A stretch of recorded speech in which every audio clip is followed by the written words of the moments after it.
안녕하세요. 이은숙입니다.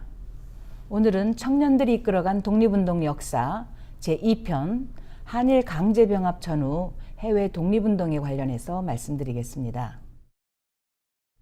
을사늑약 전후 초대 총감으로 우리나라를 악랄하게 지배하고 있던 이토 히로부미는 1907년 고종을 강제 퇴위시키고 8월 1일 군대를 해산시켰습니다. 이에 전국적으로 의병이 골개했습니다.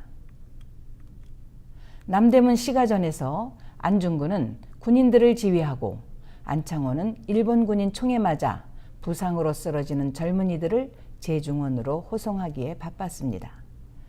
제중원에서는 도산의 의형제, 외과 의사 김필순이 열심히 이들을 치료했습니다.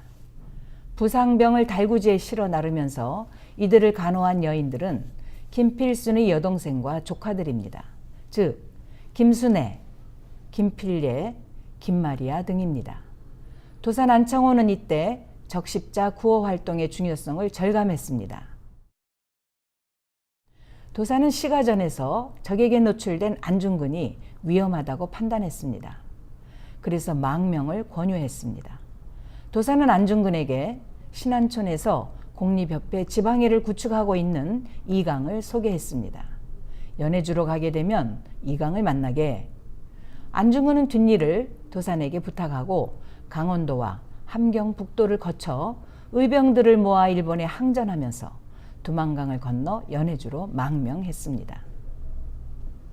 안중근은 연해주에서 이강을 만나 공립협회 블라디보스토크 지방회에 가입하고 무장 세력을 규합해 나갔습니다. 그러나 준비 없는 투쟁은 쉬운 일이 아니었습니다. 그러던 중 안중근은 마침내 최재형의 무장부대인 동의회에 소속됩니다. 마침 이범윤의 무장부대의 창의회도 결의를 다지고 있었습니다. 이들은 연합하여 두만강을 건너 국내로 진입하여 신화산 전투에서 일본군의 승리를 거두기도 하였습니다. 그러나 사태는 여의치 않았고 일본군은 승승장구했습니다. 안중근은 동의회 산하에 단지 동맹회를 결성하고 무력 투쟁의 결의를 다졌습니다. 마침 대동공보사로 1909년 10월 26일 이토 히로부미의 하얼빈 방문 소식이 들어왔습니다. 이토 히로부미는 동양 평화를 깨버린 원흉입니다. 안중근은 거사 기회를 접하고 이토 히로부미를 하얼빈에서 처단하게 됩니다. 신민회를 성공적으로 구축해 가던 도산 안창호는 교육기관 대성학교에서 학생들을 가르치던 도중에 안중근의 배후 혐의를 받고 체포 구금됩니다. 마침내 1910년 3월 26일 안중근이 처형되고 국내에서 버티기 힘들어진 안창호는 4월 7일 중국 산둥반도 웨이하이로 탈출하는 데 성공합니다. 그리고 8월 말 러시아 신안촌에 도착했을 때 한일 강제병합 소식을 듣게 됩니다. 도산은 망명길 러시아에서 한인 사회를 돌아보면서 민족의식을 고취하는 데 온 정성을 쏟았습니다. 이강은 미주를 떠날 때 약속대로 통일연합기관 설치에 주력했습니다. 블라디보스토크와 탄광마을 스촨 지방에 대한민국민의 지방회를 설립했습니다. 해조신문과 대동공보 등 신문 발행을 통해서 통일연합론을 강조했습니다. 신문은 러시아 전 지역과 만주 지역은 물론 미주와 국내까지 항일 소식들을 주고받았습니다. 마침내 안중근의 하얼빈 거사가 치러졌습니다. 연해주는 서간도와 북간도 그리고 국내와 인접한 국경지역입니다. 러일전쟁 이후 일본의 침략이 격화되면서 대한제국의 국권이 기울게 되자 수많은 의병과 독립운동가들이 후일을 기약하여 망명한 지역이기도 합니다.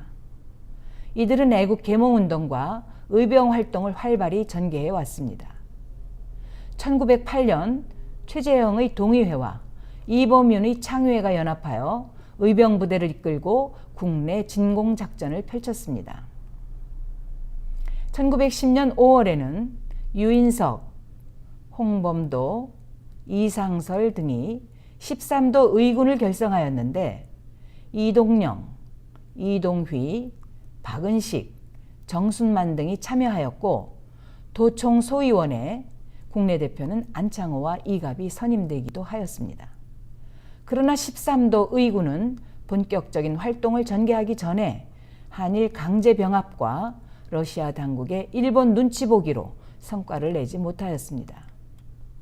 또한 1910년 8월 27일에는 한일 강제병합 움직임이 명확해지자 이상설, 유인석, 이범윤, 김학만, 차석보, 김좌두, 김치보 등 6인 명의로 성명을 내고 한일 병합의 부당성을 각국 정부에 호소하는 활동을 벌였습니다. 선언서는 이상설이 기초하고 유인석이 보완하여 완성했고 총 8,624명의 국내외 독립운동가들이 서명했습니다. 9월 11일 일본 당국은 러시아를 압박하여 주동자 체포와 인도를 요구했고 이상설, 이범윤 등 13도 의군 간부 20여 명을 체포하고 한인의 모든 정치활동을 엄금하였습니다. 연해주 사정은 이토록 만만치 않았습니다. 우선 일본 첩자들의 활동이 만만치 않은 데다 우리끼리 분파와 지역 갈등의 조짐도 보였습니다. 특히 미주에서 온 인사들이 러시아 당국의 눈치까지 보게 되어 활동하기가 수월치 않았습니다. 이강은 활동 근거지를 시베리아 지역 치타로 옮겼습니다. 도산도 신안촌을 떠났습니다. 신안촌에 남아있던 청년들은 최재형과 홍범도를 중심으로 1911년 11월 권업회를 창설하고 권업신문을 발행을 하면서 고려인들의 인권과 안전보장을 위해 간단없이 민족운동을 펼쳐나갔습니다. 이들은 1917년 러시아 2월과 10월 볼셰비키 혁명으로 침체되었던 항일 독립운동에 다시 불을 붙였습니다. 그리하여 문창범, 김립 등 이들을 중심으로 전노 한족중앙총회 즉 고려 국민회를 조직하여 우스리스크에 본부를 두고 연해주 각지에 지방회를 설치하고 청구 신보 기관지를 발행하고 러시아 한인의 최고 자치기관으로 위상을 떨쳤습니다.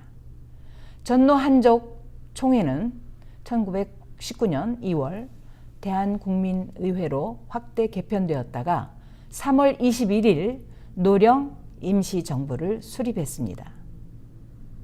한편 1918년 5월 11일 러시아 하바롭스크에서는 우리나라 최초의 사회주의 정당 한인사회당이 결성됩니다. 여기에는 최초의 한인 볼셰비키라고 할 수 있는 김 알렉산드라 스탄케비치의 역할이 큽니다. 이동희의 지도하에 유동열, 김립, 오하묵, 이인섭, 박애, 오성묵, 안홍근, 이한영, 전일 등의 청년들이 발기인으로 참여하였습니다. 이들은 러시아와 연대하고 반일, 반제국주의의 사회주의 강령을 채택하고 중앙위원을 선출합니다. 이후 6월에 하바롭스크 주민 100여 명으로 구성된 한인 적위대를 조직하여 국제군에 편입됩니다. 그리고 1919년 4월에 상해 임시정부에 참여하여 민족혁명 세력과 연대합니다. 그러나 1920년 4월 일제가 러시아 백군을 지원한다는 명분으로 시베리아에 출병해 있던 군인들을 동원하여 신안촌을 공격한 사건이 일어납니다. 이른바 4월 참변입니다. 이로 인해 최재형을 비롯한 수많은 독립운동가가 희생됩니다. 이후 민족 독립을 외치던 좌파 계열 독립운동가들 대부분 연해주를 떠나 적군이 장악하고 있는 아무르 지방으로 본부를 이동합니다. 여기까지 러시아 한인 지역의 독립운동에 대해서 말씀을 드렸습니다. 감사합니다.